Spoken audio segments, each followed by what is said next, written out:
ठीक है। Money flow को सिर्फ आप लिक्विडिटी कहते हो।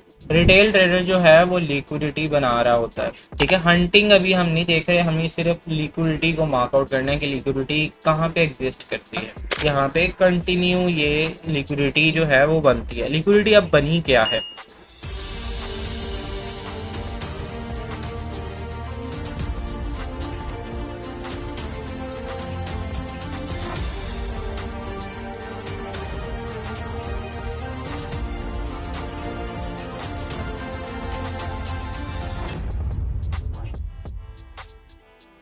चलते हैं अपने व्हाइट बोर्ड पे और देखते हैं लिक्विडिटी क्या चीज होती है। What is a liquidity? Liquidity को सिर्फ आप क्या कहते हो? मनी फ्लो, ठीक है। मनी फ्लो को सिर्फ आप लिक्विडिटी कहते हो। एक जगह से पैसा दूसरी जगह पे कन्वर्ट हो जाए, दूसरी जगह से पहली जगह पे कन्वर्ट हो जाए, इस चीज को आप लिक्विडिटी में लेके आ रहे होते हो। लिक्विडिटी इससे ज्यादा कुछ भी नहीं, ठीक है। अब लिक्विडिटी मार्केट में बनती है, कैसे बनाई जाती है? लिक्विडिटी कैसे बनाई जाती है वो चीज देखते हैं। हमारे पास लिक्विडिटी रिटेल ट्रेडर बनाता है।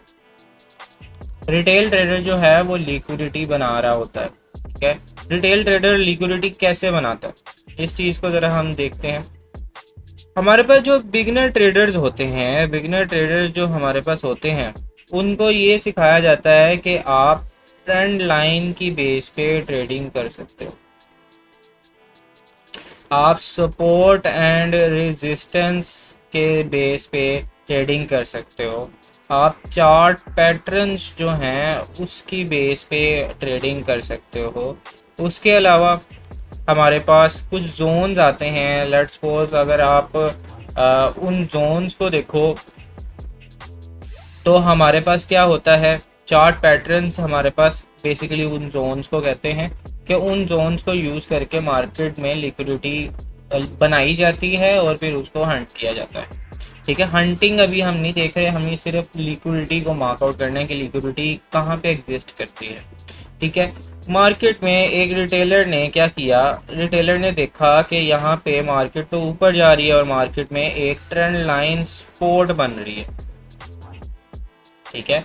ट्रेंड लाइन सपोर्ट बनती है, तो ये जो सपोर्ट बन रही है ये सपोर्ट एज अ एक ट्रेंड लाइन है, ठीक है। ये आपके पास जो ट्रेंड लाइन है ये trend line as a support है आपके लिए, ठीक है। रिटेल ट्रेडर का जो सोच है वो क्या करता है, वो यहाँ पे आपके पास ऑर्डर प्लेस करता है, एसएल अपना यहाँ पे लगाता है और टीपी आपको यहाँ तक लेके जाता है और वो अपनी ट्रेडिंग करता है। बिल्कुल सही, नो प्रॉब्लम, इसमें कोई मसला नहीं है। इसी तरह आपके पास ट्रेंडिंग जो सपोर्ट है वो ऐसे भी बनती है, ठीक है। उसी तरह मार्केट में सेलिंग की जा रही है तो यहाँ पे वो एसएल रखता है और यहाँ पे टीपी रख के वो करता है ट्रेडिंग। इसी तरह यहाँ पे आपके पास ट्रेंडिंग रेजिस्टेंस है जो कि बनती है, यहाँ पे रेजिस्टेंस को ऐसे यूज करके वो सेलिंग कर रहा है। यहाँ पे सेलिंग हो रही है, यहाँ पे सेलिंग हो रही है, यहाँ पे सेलिंग हो रही है, ठीक है, नो प्रॉब्लम। इसी तरह अब हमारे पास एक जोन बनता है, जिस जोन को आप क्या कहते हो, कुछ ऐसा जोन बनता है जहाँ पे वापस मार्केट ऊपर जाती है, मार्केट नीचे आती है, ऊपर जाती है, नीचे आती है, फिर ऊपर जाती है, फिर नीचे आ जाती है, ठीक है। तो क्या होता है, मार्केट में बाइंग सेलिंग एक कंसोलिडेशन चल रही होती है। जब एक कंसोलिडेशन चल रही होती है तो क्या होता है, मार्केट में यहाँ से सेलिंग एक पर्सन करता है, यहाँ से बाइंग करता है, एसएल यहाँ पे लगा के, यहाँ पे सेलिंग करता है, यहाँ पे बाइंग करता है। इसी तरह यहाँ पे कंटिन्यू ये लिक्विडिटी जो है वो बनती है। लिक्विडिटी अब बनी क्या है, यहाँ पे देखो कि ये चीज जो है यहाँ से यहाँ तक उसने अपनी ट्रेड को प्लेस किया और उसका टीपी कहाँ पे था, यहाँ इस लेवल पे टीपी था, ठीक है। अब यहाँ पे बाइंग करने वाला बंदा जो है वो क्या करेगा, वो यहाँ पे आके पास यहाँ से लेके यहाँ तक क्या करेगा, यहाँ पे अपना टीपी रखेगा और एसएल अपना यहाँ पे रखेगा, ठीक है। इसी तरह यहाँ से यहाँ करने वाला, इसी तरह यहाँ से यहाँ करने वाला, ये सारे जो हैं वो एसएल जो टीपी अपने प्लेस करके एक ट्रेड एग्जीक्यूट करते हैं। तो एसएल्स हमारे पास यहाँ पे भी पड़े हुए हैं और टीपी भी यहाँ पे पड़े हुए हैं, यहाँ पे भी एसएल्स पड़े हुए हैं, यहाँ पे भी टीपी पड़े हुए हैं। तो ये दोनों पॉइंट हैं, ये जो दोनों हमारे पास जोन्स बनते हैं, ये जो जोन है, ये सारा जोन जो है वो हमारे पास एक लिक्विडिटी पूल के तौर पे काम करता है, जहाँ पे ज़्यादातर एसएल्स और ज़्यादातर टीपीज पड़े होते हैं। इसी तरह ये वाला जोन भी हमारे पास लिक्विडिटी पूल के तौर पे काम करता है।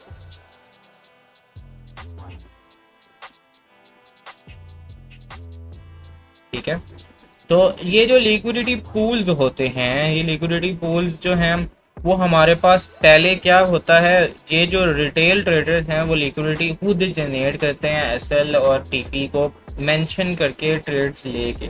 उसके बाद क्या होता है, जब इंस्टीट्यूशनल बाइंग होती है तो पहले आपके पास किसी एक डायरेक्शन को हंट किया जाता है। जैसे यहाँ पे ये जो एसएल्स थे, ये एसएल्स था, यहाँ पे एसएल्स पड़े हुए हैं, मार्केट थोड़ा सा ऊपर जाती है और ऊपर जाके इन सारों के जो एसएल्स है वो खा जाती है और उसके बाद फिर मार्केट नीचे आके इन सारों के एसएल्स और टीपीज को हिट करती है। ठीक है, और फिर मार्केट में एक रिवर्सल मूव मिलता है। ठीक है, तो यहाँ पे सपोर्ट यहाँ पे बनी, रेजिस्टेंस हमारे पास यहाँ पे बना। ठीक है, तो सपोर्ट और रेजिस्टेंस की बेसिस पे मार्केट में ट्रेड जो लेते हैं वो ऐसे अपनी लिक्विडिटी को प्रोड्यूस कर रहे होते हैं। ठीक है, अपने इंस्टीट्यूशनल ट्रेड बाइंग के लिए यहाँ पे ये लिक्विडिटी क्रिएट की जाती है। इसी तरह यहाँ पे जो सपोर्टिंग ट्रेंड लाइन है, इसी तरह यहाँ पे ये जो सारा ट्रेंड लाइन है ये एज हमारे पास लिक्विडिटी के तौर पे काम कर रहे होते हैं। ठीक है, यहाँ पे अब चलते हैं हम अपने चार्ट पे और देखते हैं लिक्विडिटी को कैसे माप सकते हैं। यहाँ पे देखो कि हमारे पास क्या हुआ, यहाँ पे ये जो है ये एज एक ट्रेंड लाइन के तौर पे बनता है। ठीक है, ये ट्रेंड लाइन के तौर पे एक लिक्विडिटी बनी है। ठीक है, ये 15 मिनट की लिक्विडिटी बनी है। उसके बाद क्या हुआ, यहाँ पे देखो ये एक सपोर्ट जोन बना है जहाँ से वापस मार्केट आती है। यहाँ पे रिटेलर क्या करता है, यहाँ पे अपना ऑर्डर प्लेस करता है, यहाँ पे सेलिंग करता है, यहाँ पे ऐसे ही करता है और 1:2 जो आम बताया जाता है। यहाँ पे फिर क्या होता है, फिर हमारे पास एक सेलर आता है, बायर आता है और बायर यहाँ पे ऐसे सेलिंग करता है और ये पोजीशन जो है वो हमारे पास किस लिए होती है, ये पोजीशन हमारे पास सेलिंग के लिए होती है। ये पोजीशन ऐसे हमारे पास सेलिंग की जाती है। कैसे की जाती है, हमारे पास यहाँ पे ये पोजीशन यहाँ से यहाँ हमारे पास एसएल रख के यहाँ पे टीपी रखा जाता है, कहाँ तक, जब तक जहाँ पे सपोर्ट बन रहा है। ठीक है, इसी तरह हमारे पास और भी टर्म्स हैं जहाँ पे लिक्विडिटी बनती है। आप इस चार्ट को खोलें, चार्ट को एनालाइज करें। जब तक चार्ट पे आप खुद चीज़ें मार्क नहीं करेंगे आपको कुछ समझ नहीं आएगी। ठीक है, चीज़ें आपने खुद मार्क करनी है, मैं सिर्फ आपको गाइड कर सकता हूँ। ठीक है।